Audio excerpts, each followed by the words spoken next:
네, 또 바로 다음 시청자님 만나보도록 하죠. 안녕하세요. 예, 안녕하세요. 네, 시청자님 반갑습니다. 예, 반갑습니다. 네, 어떤 종목이 궁금하세요? 무림 PMP요? 네, 무림 PMP요. 예, 예. 네, 매수는 얼마에 하셨고 비중 몇 퍼센트 두고 계신가요? 8,700원에 50%요. 8,700원에 50%요. 예. 비중이 꽤 크신데 어떤 점이 궁금하실까요? 지금 펄프 가격은 계속 올라가고 있는데, 네. 주가가 이제 반등을 못해서 이걸 계속 가지고 가야 되는지 아니면, 중간에 손절해야 되는지 싶어서 연락을 드렸습니다. 네, 또 바로 그 궁금증 해결해 드리겠습니다. 마대수 전문가님 연결해 드릴게요. 네. 네, 시청자님 안녕하세요. 예, 안녕하세요. 예, 이게 지금 주식 투자하신 지 좀 꽤 되셨죠? 투자 경력이. 예. 한 몇 년 정도 되셨어요? 한 15년 정도? 15년 정도요? 근데 왜 이걸 매수를 하셨어요? 종목을? 궁금해서 제가 물어보는 겁니다. 예. 펄프 가격이 네. 계속 지금 이제 작년 말부터 상승하고 있는데, 그렇죠. 예. 연초에 좀 매수 타임을 잡으려다가 네. 못 잡고 좀 고점에서 잡은 건 없지 않아 있긴 한데 네네. 그래도 이제 계속 퍼프 가격이 내년 뭐 전반기까지는 오를 거라고 해서 매수를 했습니다. 예. 제가 조금 이제 말씀드리고 싶은 게 시장은 이제 좀 약간 패션이거든요. 그러니까 펄프 가격의 가격 상승도 중요하지만 사실 지금 현재 어떤 그 트렌드를 보게 되면 성장 섹터들은 시장님 더 잘 알고 계실 것 같은데, 그죠? 뭐 4차 산업이라든지 그리고 아까 조금 전에 RFHRC 같은 경우는 저는 굉장히 좋게 보고 있어요. 그러니까 5G 성장성을 보게 되면 가격이 저는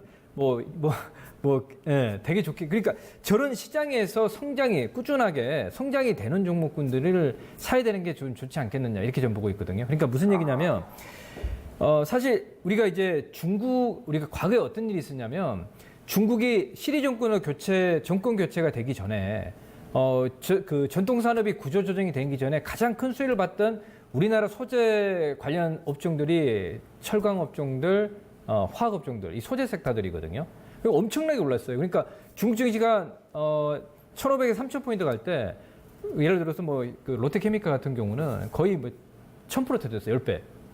그런 섹터들의 어떤 성장성을 봐야 되는 거거든요. 근데 이게 이제 무림 PMP 같은 경우는 사실 펄프 가격의 어떤 인상을 보더라도 이게 사실 좀 싸요, 그죠, 시청자님? PR이 지금 14배 정도 수밖에 되지 않아요, 그죠? 그건 알고 계시죠? 예. 그러니까 실적과는 조금 무관하다라고 좀 보고 있거든요. 그러니까 저는 요 종목은 50% 비중을 가져가기엔 조금 무리가 있다라고 좀 보고 있고요.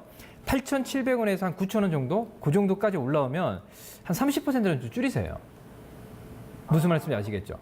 예. 하나 질문 있는데요. 네. 이게 지금 혹시 지금 2분기 실적이 지금 좀 좋을 거로 생각이 되는데 네. 이게 지금 실적이 지금 주가에 반영이 됐다고 봐야 되나요? 저는 반영이 거진됐다고 보고 있어요. 그러니까 실적이 좋아도 이 박스권 상단선이면 약간 어떤 맥스가 되지 않겠냐, 이렇게 보고 있어요.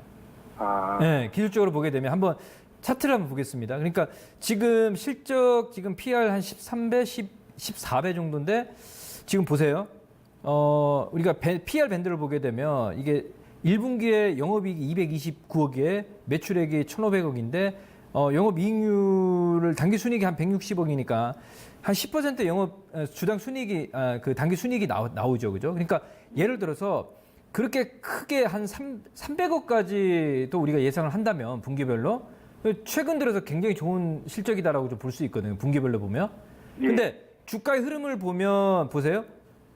여기 그 지난 6월 달 있죠. 6월 달에 9,500원의 고점을 찍었을 때 오히려 실적이 그 선행하잖아요. 그죠? 예, 선행하는데 3분기에 229억이면 전분기 대비해서는 좀 좋아졌다고요. 좋아졌는데 주가가 이 정도까지밖에 시장의 어떤 그 참여자들은 평가를 하지 않는다는 걸 우리가 그냥 받아들이셔야 되거든요. 그렇죠? 그래서 이번에도 예를 들어 한 300억 정도가 만약에 나온다. 그러면 저는 뭐 전고점까지다 이렇게 보고 있고 그 한 250억에서 그 정도 수준이다, 230억 수준이다 그러면 한 9,000원 정도 요게 좀 맥스가 되지 않겠냐라 보고 있습니다. 그러면 수급에서 한번 체크를 해보면 기관들이 얘들은 먼저 실적을 뭐 우리 애널들은 알 거 아니겠습니까? 예. 그럼 무조건 사는 게 맞거든요.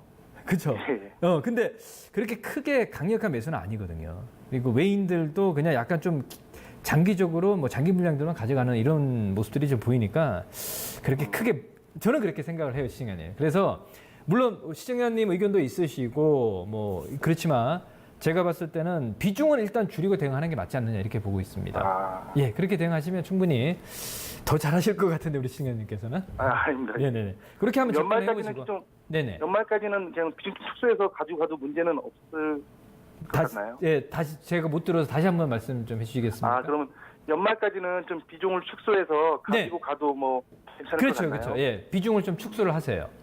아, 네. 예, 알겠습니다. 예, 성공 투자하세요. 예. 네. 시청자님 앞으로 궁금하신 점은 혼자 끙끙 앓지 마시고 저희와 같이 나눠주세요.